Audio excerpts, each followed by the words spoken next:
In some ways, I think it's quite disappointing seeing these bars because the gold is an exciting element. It has interesting chemistry, and it's just sitting here doing nothing.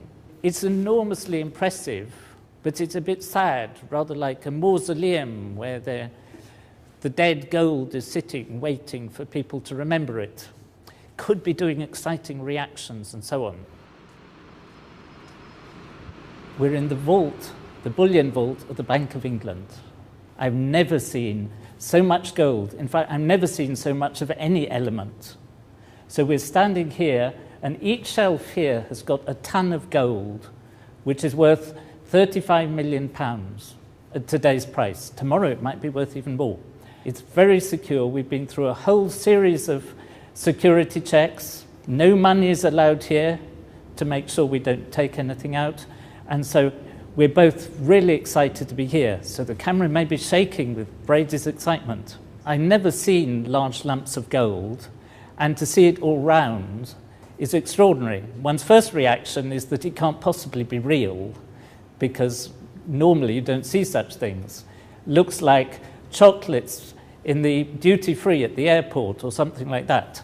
But these really are solid gold bars, and it's quite extraordinary. There isn't any smell because metals don't smell, and it's very quiet because of the thick walls and to keep it secure. The weather's been very cold recently, and I was ready to be shivering, but it's nice and warm. But I suppose gold colour also gives you a feeling of warmth, so it may be partly psychological. The reason why the bank has got this store is because not only the Bank of England, but other central banks like to keep some of their money reserves in gold, because the price of gold is very stable, or the value of gold, compared to the value of currencies, which can go up and down. And so every country has a certain proportion of its reserves in gold. And if you look at the statistics, the UK at the moment has about 310 tons of gold in its reserves. But there's much more gold here than that, because it belongs to all sorts of people, not just to the Bank of England. This vault is part of a complex of different rooms. I haven't seen the other rooms, but all together, if you look at the bank's annual report, it's worth £197 billion. That is £197,000 million. And that's quite a serious sum of money. People buy and sell the gold, and each block of gold has its own number, like your car has a registration number. And when people buy and trade the gold, they don't actually take the bar home, but just that number is transferred from the seller's account to the buyer's account. And the gold just sits here quietly. Apparently the oldest bar of gold here has been here since 1916. That's the First World War, nearly 100 years ago. But the beauty of gold as a chemical element is that it's very unreactive. So it looks just the same now as it did in 1916. It hasn't tarnished, it hasn't got oxide layers on the surface, it hasn't started creeping, changing its shape and so on. So come over here, because they've given me two bars that we can look at. So we've got two different bars of gold, which are both the so-called London Good Delivery bars, which means that their weight is in a certain limit range. And in fact, each of them has its precise weight put on them in a rather strange unit called a troy ounce. So this one is 399.100.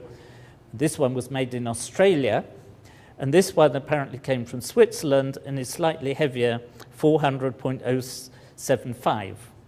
I must say this one looks much nicer, it's polished more, and this one looks a bit like a loaf of bread, but it's rather a miserable loaf of bread, but a pretty fantastic lump of gold. Now, one of the things you know about gold is that it's really heavy, so I'm going to see whether I can actually lift this with one hand.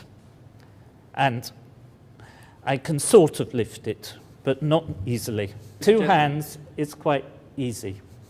So this weighs, each of these in more understandable units, weighs something like 12.4 kilos or 28 pounds.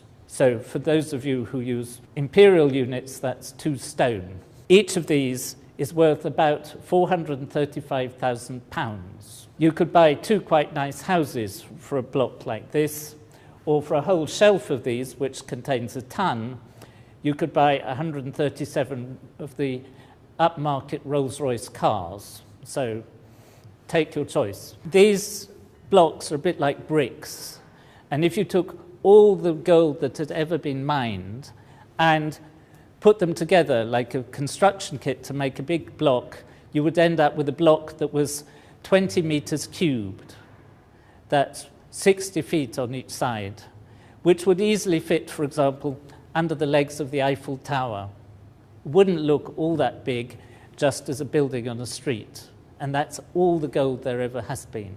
I did a little calculation on the way here that I weigh about the same as 6 of these bars of gold, which means that if I were worth my weight in gold, I'd be worth a bit over £2.5 million. I was a bit disappointed, thought I might be worth more, but still.